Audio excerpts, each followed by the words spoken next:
Hey y'all, what's up? I just wanted to come up on here and give y'all a little 2 cents of the receipts being dropped with at the real Tamika Scott on her YouTube channel. She released a video early this morning, y'all, and she dropped the receipts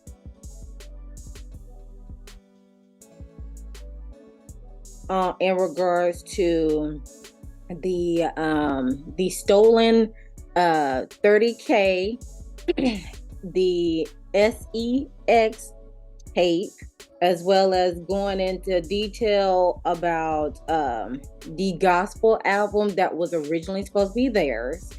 The Scott sisters. It was really supposed to be for the Scott sisters, but mm, you already know what the deal is, and many and so much more. So, and also about the book of Jermaine Dupri had wrote mentioning the dismantling of Escape. So I'm just gonna give y'all a quick one too, and then go and head on over to her channel and watch the whole entire thing, show her some love and everything else. Because she said this is the last time she is speaking about this. She has dropped the receipts, and now the receipts have been dropped. She has apologized for the ones who have been involved, except for Tasha and Rocky. And she has basically wiped the slate clean, and she is basically wanting to continue to move forward. And she said for the bloggers, for anyone out there, no more DMs about any interviews, because this is coming straight out of her mouth at this point. There's no need to interviewing, go into further detail, or trying to get even more information when it's already out there for you to for you to watch, and it's coming from her mouth. All right. So for one, she talked about Jermaine Dupri's book that came out and how he explained the dismantling of Escape, and how um, the only thing she lied about that is in her sister's defense, because her sister was, crying, calling and crying to her about it, was that that's when she went on ahead and said that Candy had slept had allegedly slept with Jermaine Dupri, and the list goes forward. And that was what led to that fiasco. And she apologized for that. And now that her sister, now that she has apologized to Candy, her sister wants her to apologize to her like she apologized to Candy. But she said that's not going to happen, because there's still some things that you need to address before you release this gospel album, and it's coming out on Good Friday, literally within a couple of days. All right, well, not a couple of days, but probably like a week or so. And then she went on and said that Tasha doubled down on lying about the royalty checks that she had basically stolen, and how meaning Tasha and her husband, are going around doing damage control to basically dismantle all of the allegations in regards to them stealing, or allegedly stealing, the $30,000. And then because not only they were sending threats, which she showed a receipt of that, but she also had a video record of her being at Miss Diane's house, and Ms. Diane explaining of how she came across Sound Exchange of the unionized company to help the artists get royalty checks. And she said the reason why, and I already, had a speculation about this, but she verified it for me. The reason why Ms. Diane knew about the Sound Exchange program was because of her husband being in the TAMS back in the day. And also the business managers in New York had mentioned to her about how she was able to get the royalty checks in regards to her husband being in the music industry. So she was like, okay, let me go ahead and sound Tiny Up and the girls so they can be able to get their royalty checks as well. So again, what Ms. Diane said was she had filled out the application for everybody. She made sure everybody's information was good, clear, and up to date so they could be able to get their checks. However, when it came across to Tamika, she said her checks was going to, well, after she checked on everybody, make sure they got their checks, that's when, whenever it got to Tamika, she was like, you didn't get your check yet, because Tamika still didn't know about the checks then.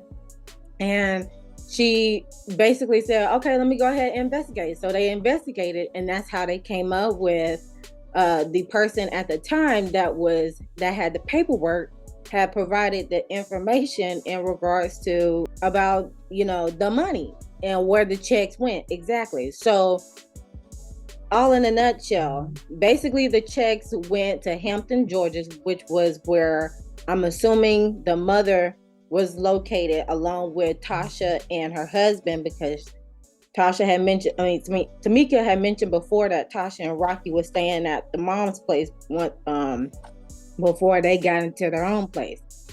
And this brings, I had this in my head for the longest. I'm like, well, allegedly now, I'm like, did they take the checks that they got from, with Tasha as well as Tamika, allegedly, and set it for a down payment for their house? I had this thought for the longest. And AT2, he already said on his channel, but I had that thought going on for the longest. So the fact that he had mentioned it, I was like, well, it's possible that it could happen, but we don't know, except for the people who allegedly did it themselves. Okay. And then so afterwards, she was like, all right, so the checks are going to Hampton, Georgia instead of New York, because that's where Tamika was residing at the time. So, and once they found that out, that's when they had told her the only way to retrieve the money is to prosecute, and she didn't want to do that at the time, and Miss Diane verified that. So so in regards to the $30,000, and speaking of the $30,000, Tamika said it was a little bit more than $30,000, but I am going to keep it sweet and simple, just a simple fact. So she said it was not one big set of check, it was multiple checks. So I was like, oh gosh. And then so in regards to the SEX tape that was mentioned on Tasha K's channel, when Tasha K had dropped the interview or the phone call that she had with Rocky, well, Tamika had confirmed that it is true that there is a SEX tape that she did in her 20s, but she gave it to her sister to hold on to it. And then once she went back to retrieve it, they said it was stolen from the safe. And I'm like, wow. So the fact that he mentioned that on Tasha K and basically holding it over her head in regards to whatever, they're basically blackmailing it and holding it over her head, and low key, allegedly, it's revenge porn. Just, it's revenge porn at this point / blackmail, that you are holding this over her head, and whatever you're trying to keep her quiet from, you're basically utilizing that tool to, shut her up. So I was like, wow. But on the flip side, you're doing a gospel album. And speaking of gospel album, the gospel album was originally supposed to be for the Scott sisters, but the fact that Tasha was throwing a fit at the time of, her saying that she is the singer of the group and blah, blah, blah, and stuff like that, having this egotistical me type of mentality, that's when Tamika was like, you know what, forget it. It's beyond me at this point. But they were searching, but Rocky was supposed to be getting a deal for them at that time, and it did not go through because probably irreconcilable differences more towards on Tasha's end. And then also what else was mentioned was this particular show that she was on.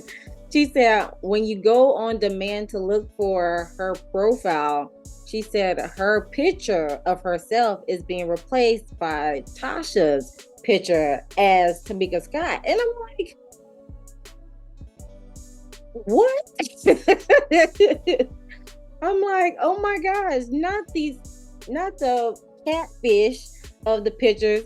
And I'm like, is it R&B divas? But I was like, I need to look into that and see, because I was looking on the internet about the shows, that the television appearances that she was on, and the all new Mickey Mouse Club as herself as a guest mouseketeer on the episode of season 7.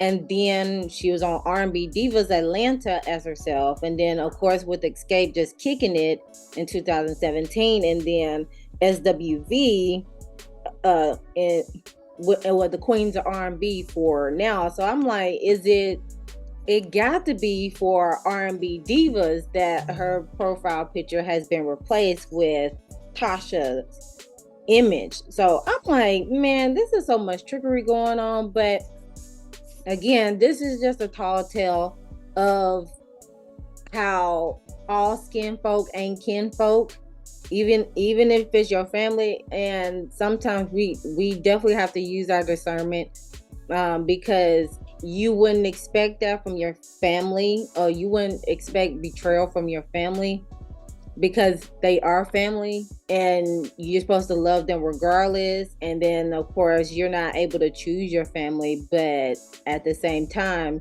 it's like in disbelief. So it's just a true testament of, and there are people around talk about they're too old for this stuff.